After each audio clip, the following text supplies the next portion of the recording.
psikolog itu tiba-tiba mengirimkan ini buku gambar sama cat poster. Saya nggak pernah ngelukis, nggak pernah, waktu kecil aja gitu. Terus tiba-tiba saya punya sarana untuk mengekspresikan kemarahan, kegundahan saya. Ini jadinya yang pertama. Marah banget. Tapi teman-temanku psikolog bilang, aduh untung Maria warnanya nggak hitam. Kalau hitam udah depresi katanya. Nih ya.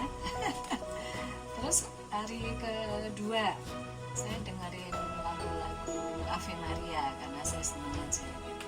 Terus tiba-tiba saya bikin ini, terus waktu saya posting katanya kayak tulisan Allah. Saya nggak bisa tulis Allah, maaf aja. Tapi ini tiba-tiba katanya kayak Allah gitu ya. Terus kalau ini lagunya Chopin,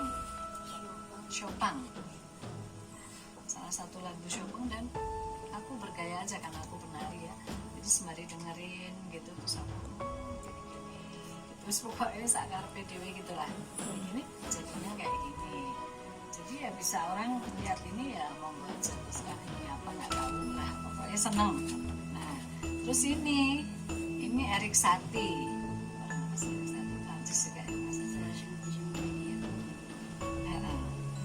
Terus ini kok kayak yin yang katanya, ya silahkan gitu. Tapi ya pokoknya bergaya aja kayak pelukis beneran gitu-gitu, tapi seneng gitu. Akhirnya jadi ketagihan. Terus ini yang terakhir.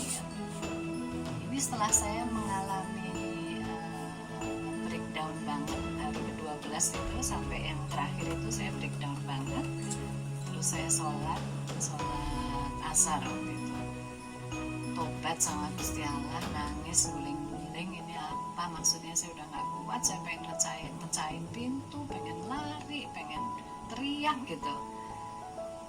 Terus ya itulah, itu pengalaman sendiri ya. Akhirnya saya sadar ya memang hidup ini tuh ternyata yang penting hanya mau agama, ras, mau apapun, yang penting tuh hanya hubungan kita sama Gusti Allah.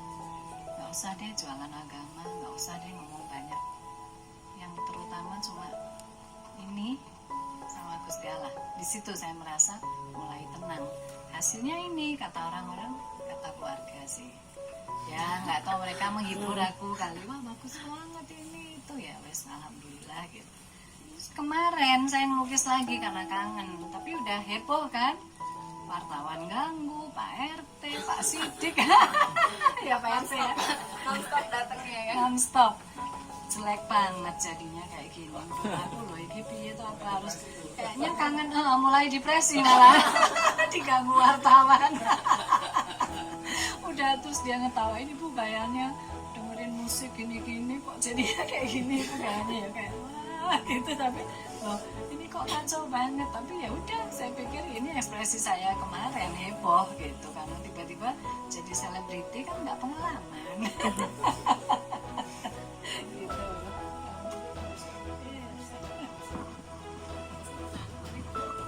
Oh, ada yang mau beli loh. Dijual. Iya.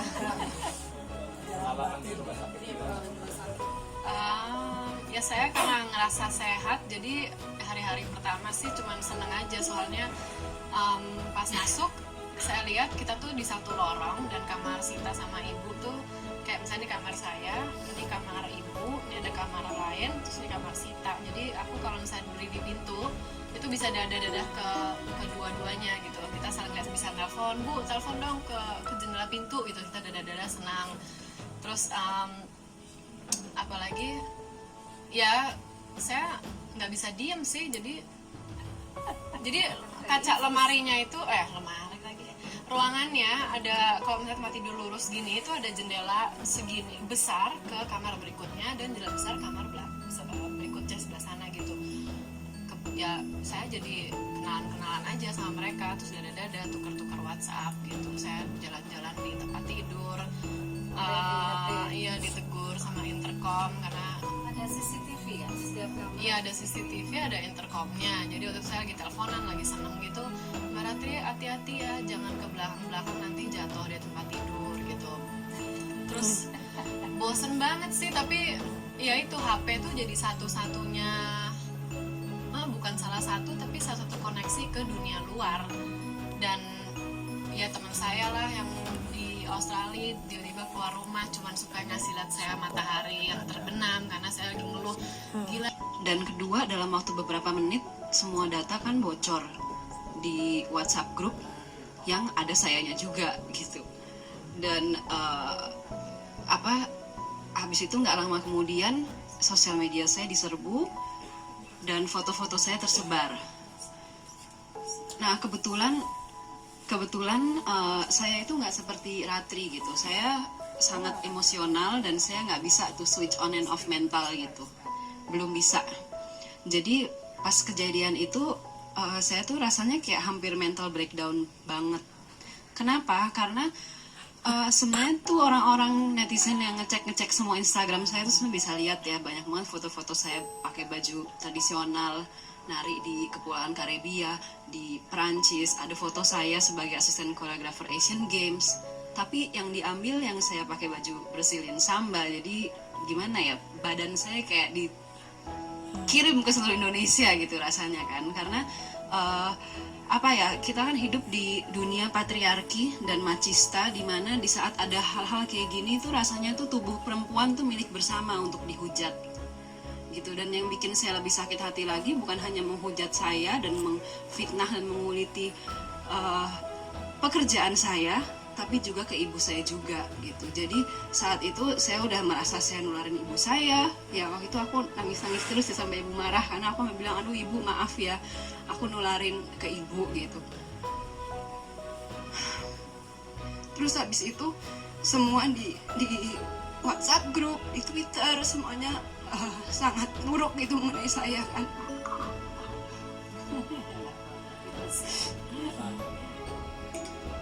Nah, jadi memang yang tadinya saya hanya batuk-batuk aja, kemudian kesehatan saya malah makin memburuk.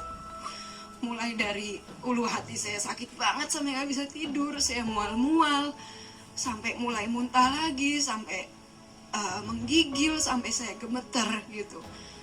Karena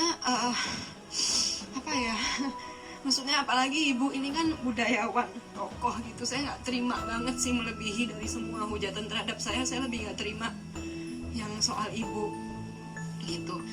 Dan ya itu memang HP itu satu-satunya cara untuk bisa seneng, karena saya bisa komunikasi sama orang-orang yang saya sayangin gitu. Dan dalam waktu itu mungkin sejam kemudian saya baru sadar, oh harus di lock nih semua sosial media, tapi udah telat. Karena sayangnya netizen Indonesia heboh banget, langsung menyerbu dan udah duluan nge-screenshot semuanya gitu kan, foto-foto saya udah tersebar banget gitu.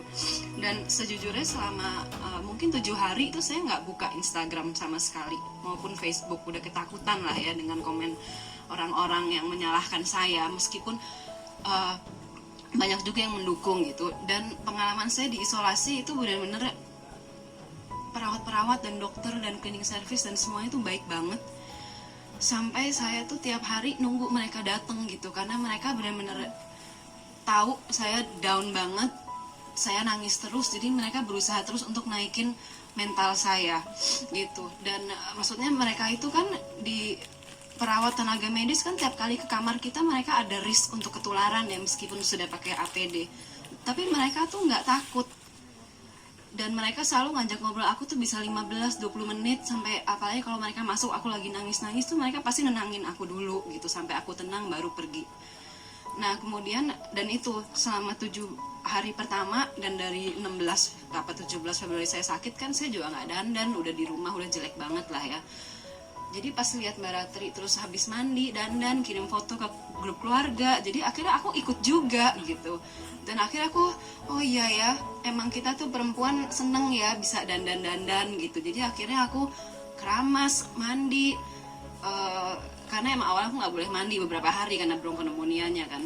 Tapi akhirnya ya udah, ini mandi dingin-dingin bodo amat, dandan, terus aku mulailah posting-posting di Instagram. Karena meskipun banyak hujatan, banyak juga yang mendukung. Akhirnya aku open public itu, nggak di private lagi. Karena apa? Karena untungnya ada Ratri yang sangat bagus public speaking dan ngomong gitu, kalau aku kurang ya. Jadi akhirnya kita janjian, oke ya udah, ini mumpung followers jadi banyak, kita sebarkan hal yang positif.